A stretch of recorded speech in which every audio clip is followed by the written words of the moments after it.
मराठा आरक्षण उपसमितीची बैठक काही वेळापूर्वी संपन्न झाली आणि थोड्याच वेळात न्यायमूर्ती शिंदे जरांगेंची भेट घेणार असल्याचं समजतंय। बैठकीनंतर मंत्री राधाकृष्ण विखे पाटील यांनी ही माहिती दिलेली आहे। मराठा समाजाला आरक्षण मिळालंच पाहिजे असं विखे पाटील म्हणतायत। मात्र मनोज जरांगेंची चर्चा केली जाईल आणि मराठा आरक्षण उपसमितीचे सदस्य सुद्धा जरांगेंसोबत चर्चा करतील। आरक्षणाबाबत महायुती म्हणून आमची भूमिका एकच आहे असं सुद्धा राधाकृष्ण विखे पाटील यांनी स्पष्ट केलंय।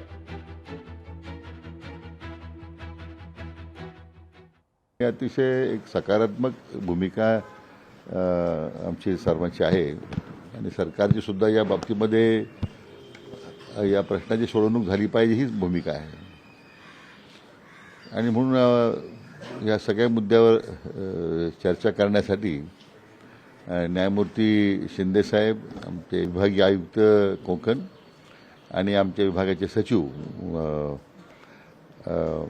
आमच्या समितीचे सदस्य सचिव हे त्यांच्या समेत चर्चा करण्यासाठी जाणार आहेत। स्वतः मान्य जरांगे पाटलांनी आवाहन केलेले आंदोलक आलेले आहेत की शांततेचा मार्ग स्वीकारा, कुठं अतिरिक्तपणा करू नका। आता काही समाजकंटकही त्यामध्ये घुसले असतील की आमचं आंदोलन बदनाम करण्यासाठी, तर त्याच्या बाबतीमध्ये त्यांनी अति स्पष्ट इशारा दिलेला आहे।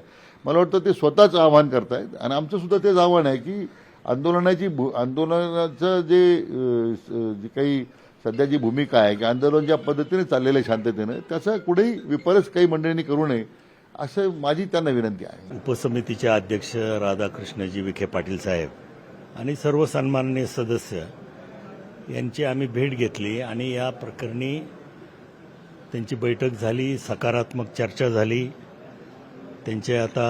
त्यांच्यातर्फे जरांगे पाटलांशी चर्चा करायला दोघं जण जात आहेत आणि आम्ही एवढीच त्यांना विनंती केली की आता हे आंदोलन लवकरात लवकर मिटावं या दृष्टिकोनातून सकारात्मक निर्णय करावा, समाधानकारक निर्णय करावा आणि ते अध्यक्षाने आणि समितीने मान्य केलेलं आहे।